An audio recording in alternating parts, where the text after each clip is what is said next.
যুব ভারতীর অফিস গেটের বাইরে স্লোগান শুভেন্দু অধিকারী দাবি অভিযুক্ত পুলিশ অফিসারদের বরখাস্ত করতে হবে, দর্শকদের টাকা ফেরত দিতে হবে। দরজা বন্ধ কেন? সুজিত বসু অরূপ বিশ্বাসের গ্রেপ্তারির দাবি।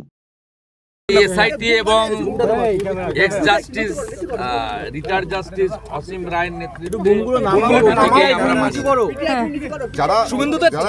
রাজ্য পুলিশের ডিজিপি রাজীব কুমার এবং মুকেশ সিপি বিধাননগর রয়েছে এডিজি র্যাঙ্ক বা আইজি র্যাঙ্কের অফিসার, তারা কি ডিজির বিরুদ্ধে তদন্ত পারে না, কিন্তু মমতা ব্যানার্জির রাজত্বে সবই হয়।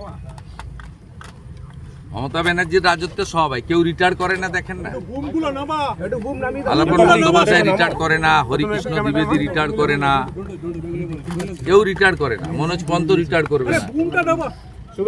আরডি মিনাকে 12 বার এক্সটেনশন দেওয়া হয় দিল্লিতে রেসিডেন্ট কমিশনার, 12 বার, 12 টাইম এক্সটেনশন।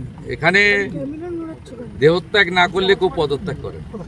24 ঘন্টার মধ্যে ডিজিকে এবং সিপি কে শোকজের আমরা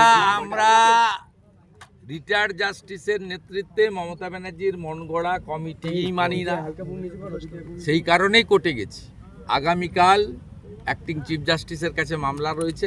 আমরা চাই ইন্ডিপেন্ডেন্ট রাজ্য সরকারের প্রভাব মুক্ত। মূল অভিযোগ রাজ্য সরকারের বিরুদ্ধে,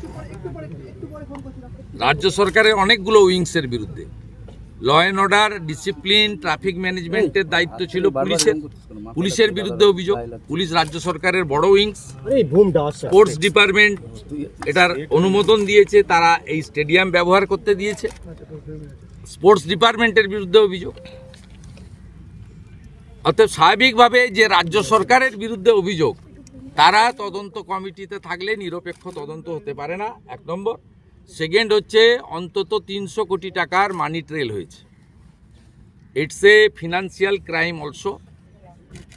মানি লন্ডারিং অ্যাক্টে যারা দায়িত্ববান দেশের আইন অনুযায়ী ইনভেস্টিগেশন করার, তাদেরকে ইনভেস্টিগেশন করতে হবে।